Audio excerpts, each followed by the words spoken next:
Oh, we're rolling. Hey. Hello, I'm Ron, sitting in a truck. It's my lunch break, and I have something to say to you. I am your father, Luke. Sorry, it's been taken.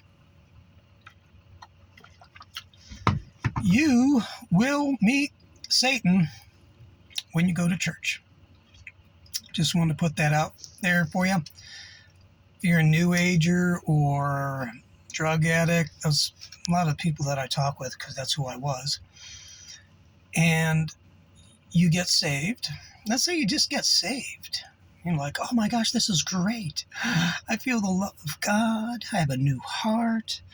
I love people. You go to church and you meet Satan and you get shanked. You're like, I thought church was supposed to be safe. No. Sorry. Church is where you go to. It's supposed to be the gathering of the saints for love and good works. But let's take a walk through the Bible, shall we? Let's start with the Garden of Eden. Cue the happy, flowery music. Adam and Eve walking around, just having a grand old time.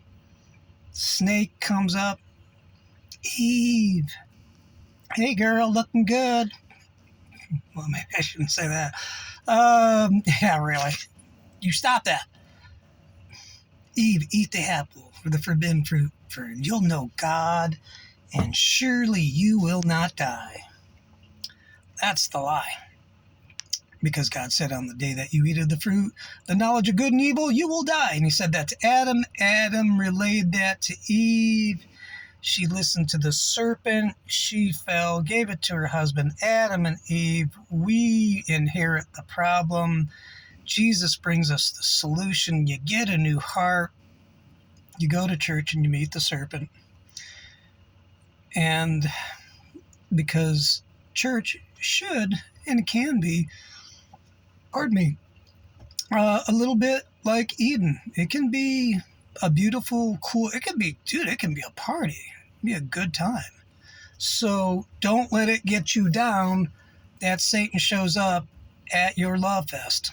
That's actually, I think Paul even talks about that. There are spots in your love fest. And just because some person, and this is how you can tell who Satan is by his or her actions. Because it's going to be lust of the eye, lust of the flesh, pride of life, that they come at you.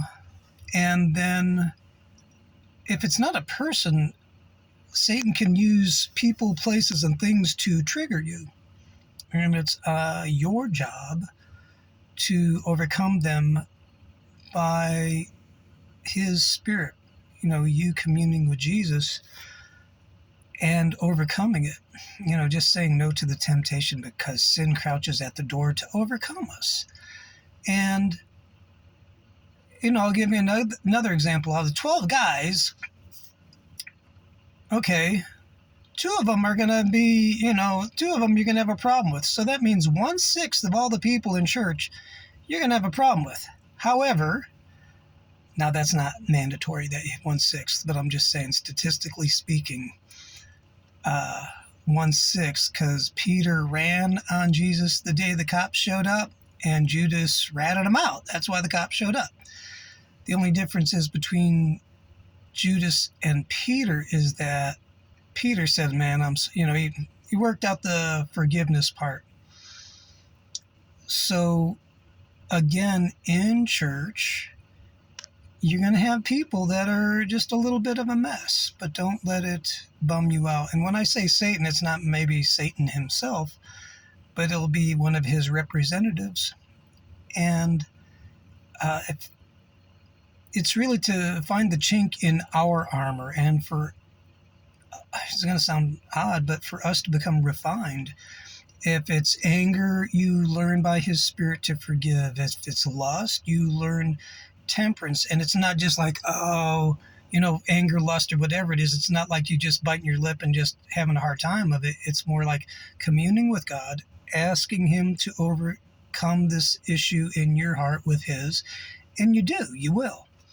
It's just that when you go to church, and if especially you've come out of like an amazing encounter with God, and you go to church, don't be disappointed if something shady goes down, because demons showed up, demonically possessed people showed up around Jesus, and he was in the synagogues for quite a first part of his ministry. So there are demon possessed people at church. And that's good, because that's where they get, it's also biblical that that's where they get the healing, maybe through you. And it doesn't always knock you off your horse when something like this happens. It's just that if you hear a video like this, you're like, oh, okay, I shouldn't be surprised that at this love fest, Satan shows up. Oh, well, be perfected in love. And then, again, with Peter, just because they mess up doesn't mean they are Satan. It just means they're having a moment that's less than who they should be. And they can turn around and become your best friend. Like they're like, I'm sorry. You're like, okay.